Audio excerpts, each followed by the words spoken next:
Cade Cunningham is an all-star, but the two things that keep him out of the superstar discussion are his defense and his turnovers. So I wanted to dive into both of them. Let's start with the defensive side of the ball. So here you're just going to notice that he's guarding Durant, who's obviously an elite scorer, and he's taking on this challenge of guarding him one-on-one. He's at the half-court line. So that's really good individual defense. You're going to see him get the ball back, Durant, and then Cade continues to stay on him.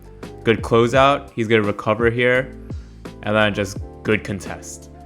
Right, so typically throughout his career, Cade has been known as a negative defensive player, as a weak link. But clearly in these clips, look at the top of your screen, you can see that he holds his own.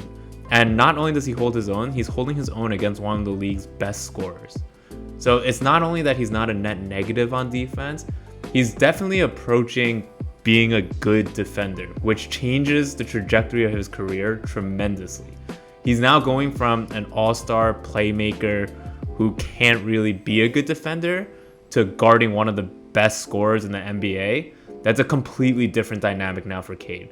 Watch here. Look at his hand. He's just keeping his hand in front of Durant's eyes, forcing Durant to throw an over-the-top skip pass a little higher than he wants, and then forces a turnover. Same thing here. Look at this off-ball screen. He's just going to get over this first screen and then stick with Durant, right? So just good fighting over screen nabs as well as good individual defense. Here are also active hands again, poking at the ball. Doesn't get it. Probably a little bit too aggressive here. But then also just recovers. Right, so overall, just really good defensive effort, which is what you want from players who aren't necessarily known for their defense. Another off-ball screen nav. Royce O'Neal tries to set the screen, gets over it. One more, gets over this again from Cade, negates the advantage. Right, isolation defense, we already showed he was good at that.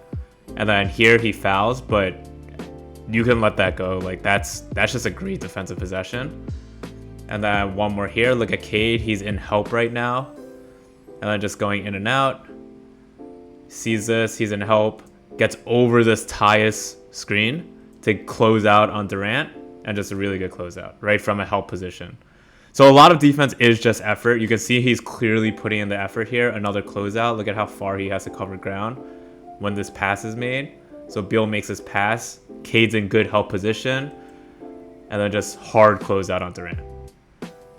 Durant obviously makes it, great scorer, but all of these possessions are plus defensive possessions, right? And I'm not saying he's an elite defender. Like there's still definitely plays where he messes up. Here's a good example. He's on Beal, and then Beal just cuts behind him.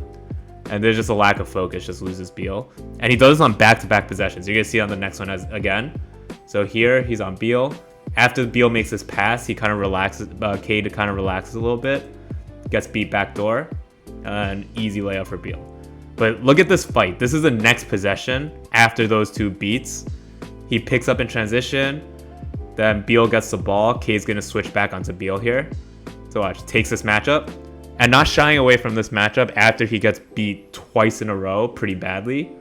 And look at this great individual defense here. They're going to try to isolate Beal. Just takes on this challenge, takes on this matchup. And then completely negates that. Right? Again, that's a good defensive possession. So even though he has some of these negatives, he's not a negative defender anymore. And that's a huge, huge advantage in terms of how his career is going to go. There's just a great move. He likes this two-step spin move. And then just playing really under control on the offensive side of the ball. Looks off Tim Hardaway Jr. here to freeze Beal and then finds him in the corner. So I'm going to start going into his offensive clips of just his playmaking. This is kind of talking through the turnover aspect of his game. This play is actually just a really good Tim Hardaway Jr. possession. I just want to call it out. Look at him get over the screen, this flare screen, and then fake the hell out of Grayson Allen here. Sets another flare screen by Durant, and then just wide open three. It's a good play by Cade, but that's really a THJ possession. But to me, Cade always looks under control. Like, look at him. In a lot of traffic, 3 defenders, just playing at his own pace. I know the turnovers are an issue, but to me, the turnovers look like he's still in control and making a bad read at the end of a play versus he's out of control. Like, look at all of these playmaking possessions. He always looks super in control of where he's going with the ball. He looks very calm. He's going to get this ball back. And then this is just a really good pass. right? So always in control, just playing at his own speed. He doesn't feel like he gets sped up. I'm going to show some of the turnovers he makes. This is just a ridiculous pass. Like, not everyone in the NBA can do stuff like this. And his playmaking is really at an elite level. And when your playmaking is at an elite level, you kind of live a little bit with these turnovers. Like, look at this skip pass. When your playmaking is so good, the turnovers are kind of manageable. And I know he's a high turnover player, but look at this skip pass. That's just ridiculous vision.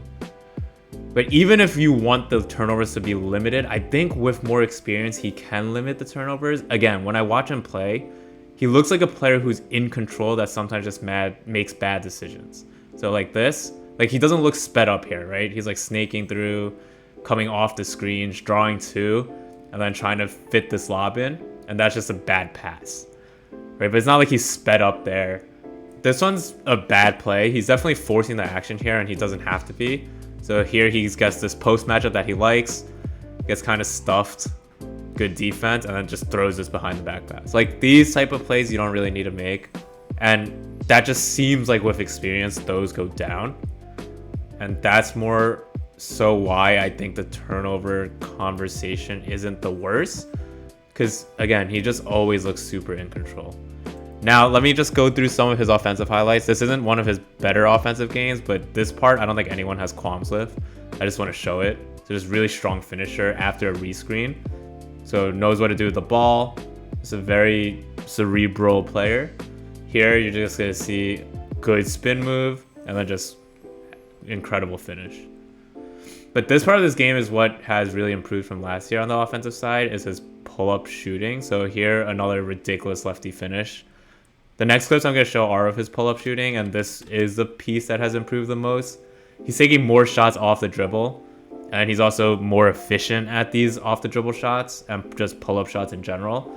And this adds a completely different element to his offensive game as well. But this is a part that everyone thought was going to improve, and it is improving, which makes him a very viable offensive threat. Again, this is in the clutch. Kevin Durant, good long defender on him, just icing the game. If Cade can maintain this current level of defense and also improve a little bit on his turnovers, I think he can really elevate himself into that superstar conversation.